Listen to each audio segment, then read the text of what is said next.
Hello. મહા મહિનાનો કૃષ્ણ પક્ષનો 13મો દિવસ એટલે મહાવત તેરસ એ મહાશિવરાત્રિ, જે શિવ પાર્વતીના લગ્નનો દિવસ છે. ઘણા લોકો એમ માને છે કે જેમ ગણેશ ચતુર્થી, જન્માષ્ટમી, રામનવમી, એમ શિવરાત્રિ શિવનો જન્મદિવસ છે, પરંતુ એ એમનો મેરેજ ડે છે. કારણ કે શિવ ભગવાનનો જન્મ કે મૃત્યુ થતા નથી,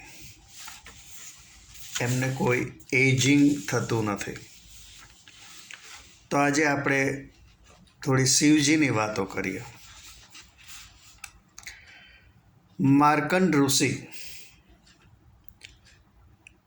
અલ્પ આયુ હતા. તેમનું જીવન માત્ર 16 વર્ષની વયે સમાપ્ત થઈ જવાનું હતું. તેઓ પ્રખર શિવભક્ત હતા. જ્યારે યમદેવે તેમના પ્રાણ હરવા માટે આવ્યા, ત્યારે તેઓ શિવલિંગને વળગીને શિવજીની કૃપાની યાચના કરતા હતા. આખરે શિવજીને આવવું જ પડ્યું અને તેમનું મૃત્યુ હંમેશ માટે ટળી ગયું. તેમને અમરત્વ પ્રાપ્ત થઈ ગયું. આનું વર્ણન ઋગ્વેદમાં આવે છે. માર્કંડેય રચિત મહામૃત્યુંજય મંત્ર ઓમ ત્ર્યંબકમ યજામહે સુગંધિમ પુષ્ટિવર્ધનમ ઉર્વારુકમેવ બંધનાત મૃત્યોર્મુક્ષીયમામૃતાત. આપણે ત્યાં આ મૃત્યુનો ભય દૂર કરવા લોકો આ મંત્રનો જાપ કરતા હોય છે. આ એક શિવજીની વાત થઈ. ભારત દેશને ગંગા જેવી મહાન, પવિત્ર અને કરોડોની જીવાદોરી સમાન નદી આપવાનું શ્રેય માત્ર રાજા ભગીરથને જાય છે. તેમના જ તપોબળથી ગંગાએ સ્વર્ગમાંથી પૃથ્વી પર અને ભારતમાં આવવાનું સ્વીકાર્યું. પરંતુ જો તેનો ધોધમાર પ્રવાહ સ્વર્ગમાંથી સીધો પૃથ્વી પર પડે તો પૃથ્વીને ચીરી અને પાતાળમાં જતી રહે. એ એક મોટી વિડંબના હતી. તેથી રાજા ભર્તહરિએ તપ કરીને શિવજીને પ્રસન્ન કરીને તેમની મદદ માગી. શિવજીએ ગંગાને પોતાની જટામાં ઝીલી લઈને હિમાલયના ગંગોત્રીમાંથી વહેતી કરી. ગંગોત્રીથી ગંગા ઋષિકેશ હરિદ્વારમાં, પ્રયાગરાજ અલ્હાબાદમાં, પટના બિહારમાં, ઝારખંડ અને કોલકાતા વેસ્ટ બેંગાલમાં થઈ બંગાળના ઉપસાગરમાં ભળી જાય છે. પરંતુ આ ગંગાનો આજે આગમન વખતે એક ઘટના એવી બની કે તેના વેણમાં જાનુ ઋષિનો આશ્રમ આવતો હતો. હવે ગંગાના વેણે ઋષિના આશ્રમમાં વિનાશ વેર્યો. જાનુ ઋષિ ગુસ્સામાં ગંગાને જ પી ગયા. ત્યારબાદ રાજા ભગીરથે ખૂબ વિનંતી કરી એટલે એમને કાન દ્વારા મુક્ત કરે છે. ત્યારથી આપણે ગંગાને જાહ્નવી પણ કહેવાય છે. અને રાજા ભગીરથ ગંગાને લાવ્યા માટે તેને ભાગીરથી પણ નામ આપવામાં આવ્યું છે. હવે ત્રીજી વાત. જાણો છો શિવતાંડવ સ્તોત્રમની રચના કોણે કરી હતી? રાવણે. રાવણે શિવજીને પ્રસન્ન કરવા માટે શિવતાંડવ સ્તોત્રમની રચના કરેલી. શિવજીનું તાંડવ એટલે કોસ્મિક ડાન્સ, બ્રહ્માંડ હલાવી દે તેવું નૃત્ય.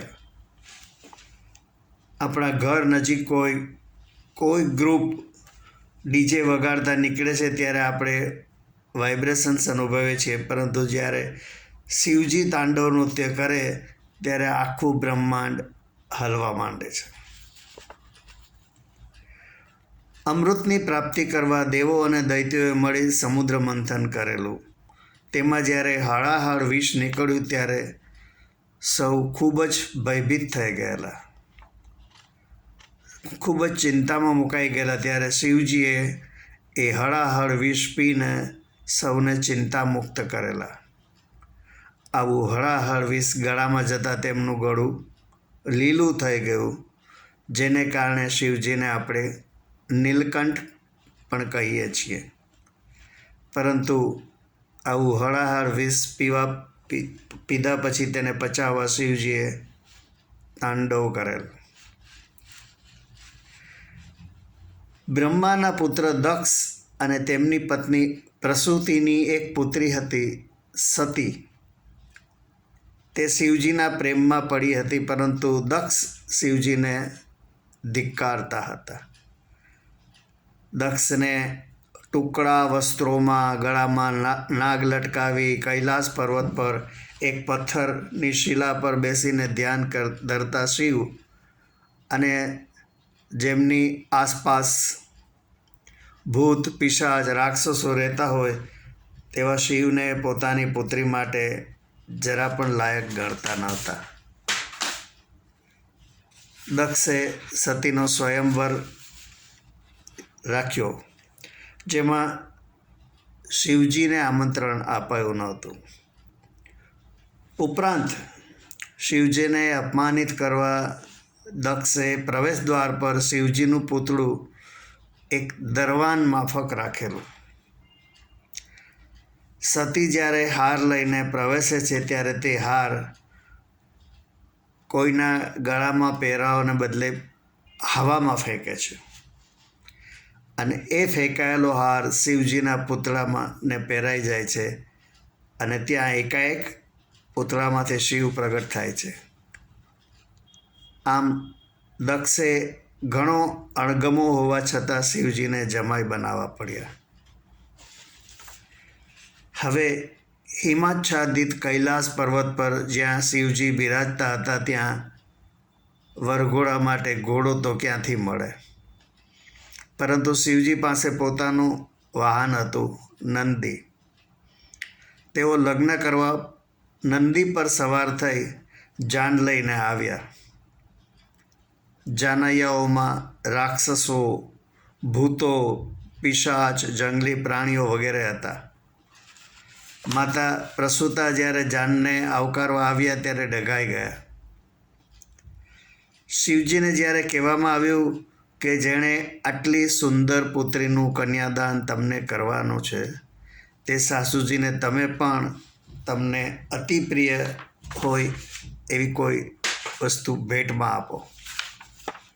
શિવજી પાસે મૂલ્યવાન રત્નો ઝવેરાતો તો ન જ હોય. તેમણે ક્ષણિક વિચાર કરીને પોતાની ડોકમાં સદાય બિરાજતા સાપને કાઢીને માતા પ્રસૂતાના હાથમાં આપી દીધો. સાસુમાં તો મૂર્છિત જ થઈ ગયા. દક્ષ એક યજ્ઞમાં સમગ્ર દેવી દેવતા ઋષિગણને આમંત્રણ આપે છે, માત્ર જમાઈ શિવજી સિવાય. શિવજીને તો માન અપમાનથી પર હતા, એ તેમને કોઈ ફરક પડતો નહોતો, પરંતુ સતી તો પિતાને ત્યાં આટલા મોટા પ્રસંગમાં જવા ખૂબ જ ઉત્સુક હતા અને ગયા પણ ખરા. પરંતુ ત્યાં જઈને તેમણે માત્ર પોતાના સ્વામી સિવાય સૌ કોઈની ઉપસ્થિતિ જોતા તેમને ખૂબ જ દુઃખ થયું. તે ખૂબ જ વ્યથિત થઈ ગયા અને સંતાપ સહન ન થતાં પોતે જ યજ્ઞના અગ્નિકુંડમાં પ્રવેશ્યા અને અગ્નિની શિખાઓમાં તેમણે પ્રાણ ત્યાગ્યા. પોતાની પત્નીના આ પ્રકારના દેહત્યાગથી શિવજી ખૂબ જ કોપાયમાન થયા અને તેમણે જે તાંડવ નૃત્ય કર્યું તેને આપણે રુદ્ર તાંડવ કહીએ છીએ. ત્યારબાદ સતીનો બીજો અવતાર હતો પાર્વતીનો, અને શિવ પાર્વતીના વિવાહ થયા. એક વખત કામદેવ મોહિની રૂપ ધારણ કરી ધ્યાનમગ્ન શિવજીનું ધ્યાન ભંગ કરે છે. પોતાના ધ્યાનમાં ખલેલ પહોંચાડનાર ઉપર શિવજીનું ત્રીજું નેત્ર ખોલતા કામદેવ ભસ્મ થઈ જાય છે. ત્યારે વ્યથિત કામદેવની પત્ની રતિ પાર્વતીજીને નિસંતાનપણાનો શ્રાપ આપે છે.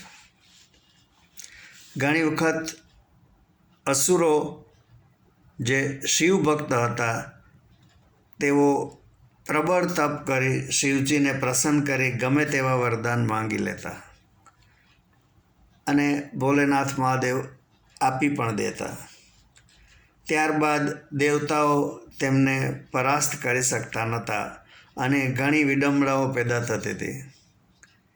પરંતુ આ તો ભોલેનાથ છે, રીઝી પણ જાય અને કોપાયમાન પણ થઈ જાય. પાર્વતીજીએ જોયું કે હંમેશા શિવજી ધ્યાનમાં જ બેઠા હોય છે. તેમણે શિવજીને પૂછ્યું કે આપ તો દેવોના દેવ છો, મહાદેવ છો, તો પછી આપ કોનું ધ્યાન હંમેશા ધરો છો? શિવજીએ જવાબ આપ્યો કે નારાયણ વિષ્ણુનો. મને લાગે છે કે ધ્યાન દરમિયાનમાં તેઓ વિષ્ણુ સાથે ઓનલાઈન ચેટ કરતા હશે, કારણ કે નિત્ય નવા પ્રશ્નો ઊભા થતા હોય ત્યારે ટ્રબલ શૂટિંગ હંમેશા કરવું પડતું હશે. આપણા યજુર્વેદમાં શિવજીની પ્રશસ્તિ કરતી એક સ્તુતિ છે, કર્પૂર ગૌરવમ કરુણાવતારમ સંસાર સારમ. એટલે કે જેનો વર્ણ કપૂર જેવો સફેદ છે. આ સ્તુતિ આપણે ત્યાં હંમેશા ગવાય છે.